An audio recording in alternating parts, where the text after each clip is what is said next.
ये question number 35 है। Yasmin said rupees 32 during the first month, rupees 36 during the second month, and rupees 40 in the third month.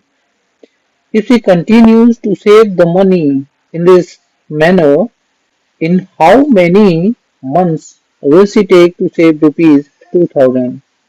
2000 रुपये उसको save करने हैं और उसकी सेविंग का जो पैटर्न है, जो मैनर है, वो है कि पहले महीने में वो 32 रुपीज सेव करती है, दूसरे महीने में 36, तीसरे महीने में 40 रुपीज। ठीक है ना, इस तरह से वो सेव करती जाती है, लेकिन कब तक करती है? जब तक वो 2000 रुपये नहीं हो जाते। इसी पैटर्न में, इसी मैनर में सेव करती है 2000 रुपये बनने तक।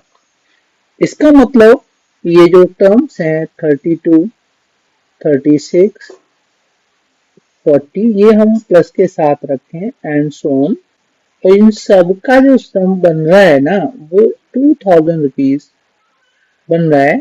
तो यहाँ पर कुछ पार्टिकुलर अमाउंट बनेगा, पार्टिकुलर नंबर आएंगे इनके 32, 36, 40 और कुछ आएगा।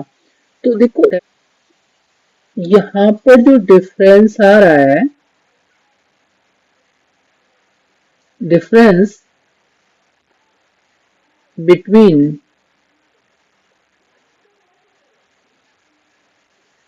टू टर्म्स, वो कितना आ रहा है? That is 4। तो ये हमारा डी बन जाता है 4। फर्स्ट टर्म आपका 32 है, ठीक है ना, और कॉमन डिफरेंस ये जो 4 आ रहा है सबका, ये बताता है कि ये जो प्रोग्रेशन है या सीरीज है वो आपकी अर्थमेटिक प्रोग्रेशन है, राइट। ये जो 2000 है ये सारे टर्म्स का सम है, अर्थमेटिक प्रोग्रेशन के जो टर्म्स हैं 32, 36, 40 इन सब का सम है। तो ये आपका बन जाता है सम ऑफ टर्म्स, लेकिन कितने टर्म्स है वी डोंट नो, तो n टर्म्स, ठीक है ना। तो हमें s ऑफ n यहाँ पर 2000 मिल जाता है। n यहाँ पूछा है कि इन हाउ मेनी मंथ्स, तो n की वैल्यू हमें फाइंड आउट करनी है, राइट। अब हम करेंगे क्या, हमें फॉर्मूला निकालना है। तो ये जो हमें जो फॉर्मूला लगाना है, S of n is equal to n by 2 twice of a plus n minus 1 into d लगाना है। यहाँ पर एस ऑफ एन आपको पता है that is 2000 rupees, right.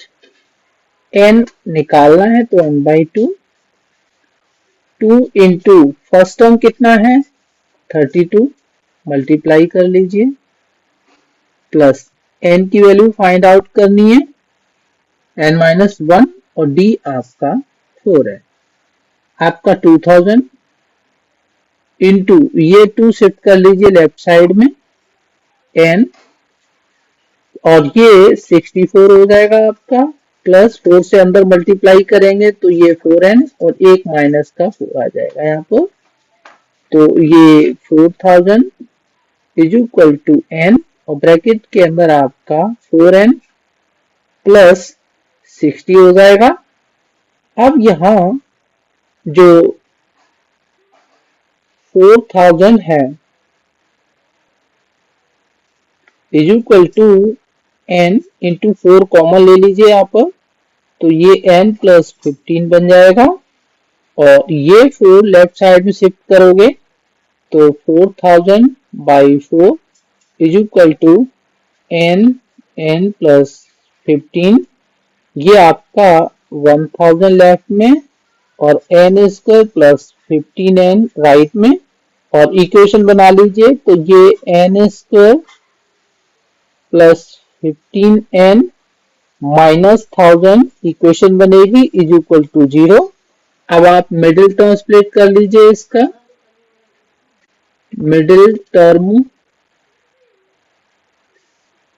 Split करेंगे हम तो ये n स्क्वायर प्लस और ये जो ना दो नंबर जिनका प्रोडक्ट 1000 और डिफरेंस या सम 15, तो ऐसे दो नंबर 40, उसमें से 25 माइनस करो।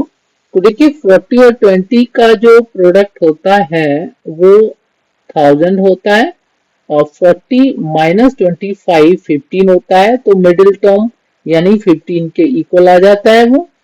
और n minus 1000 is equal to 0, open कर लीजिए ब्रैकेट। तो 40n minus 25n minus 1000 is equal to 0। n common ले लीजिए इन दो में, फिर इन दो में कॉमन लेंगे, देखते हैं क्या पैटर्न बनता है। तो n प्लस 40 आ जाएगा पहले ब्रैकेट में, यहाँ माइनस 25 ले लीजिए, यहाँ फिर n प्लस 40 आ जाएगा ब्रैकेट के अंदर is equal to 0। n plus 40 is common in the two terms, तो ये आपका दूसरे ब्रैकेट में n25 हो जाएगा। ध्यान रखना है आपने इज इक्वल टू 0।